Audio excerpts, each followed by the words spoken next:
So the Septuagint word indicates many colors, but the Hebrew term, it says, may indicate simply a long coat with sleeves and not be associated with bright colors of cloth woven together, which is a fascinating thing. We don't have any more detail, but it's this idea of a cloak, a covering, a garment, something to signify covenantal preference given by a father to a child.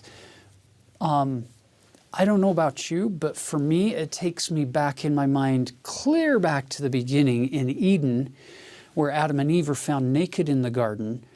And what did God the Father have provided for them?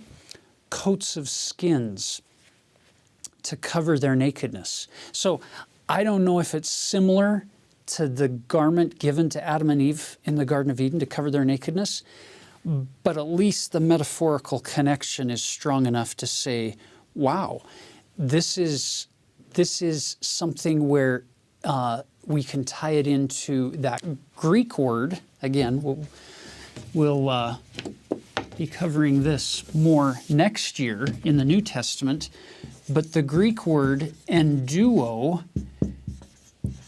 is translated in our Bible as put on.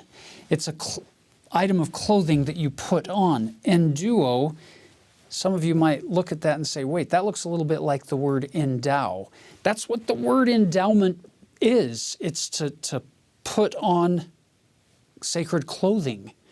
It's to be clothed in the robe of righteousness, to use that phrase from the Book of Mormon and from Isaiah. It's God covering us, covering our nakedness and our exposure.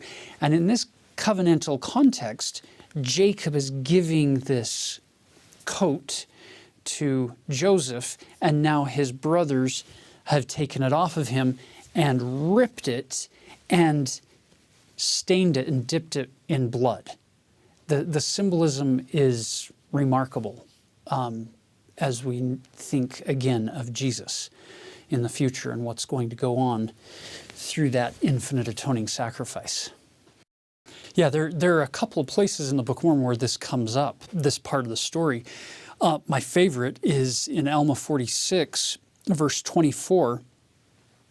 This is the section of the story where Captain Moroni is establishing that title of liberty and trying to rally the Nephites to the cause of Christ and to fight for truth and to defend their God, their freedoms, their liberties, their families. Listen to what he says here. Verse 24, "Yea, let us preserve our liberty as a remnant of Joseph. Yea, let us remember the words of Jacob before his death. For behold, he saw that a part of the remnant of the coat of Joseph was preserved and had not decayed.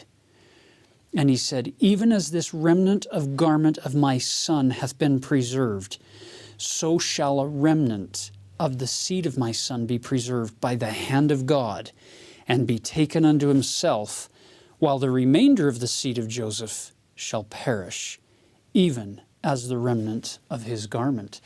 So using these parts of the coat, most of which have decayed, but there's one part that didn't decay and it stayed true.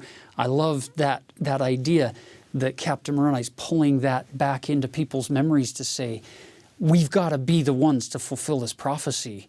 We've got to stay true. We've got to stay strong and faithful to God in defending our liberty. It's a powerful image in the minds of those people in the Book of Mormon. Now, we go back. When you have those sons bring home the shredded and the ripped up cloak stained with blood, present it to Jacob, and they say, we didn't see Joseph, but we found this, and he sees it and he recognizes it. Yes, this is the coat that I had given to him. Then Jacob does what every ancient father seems to do in that time period.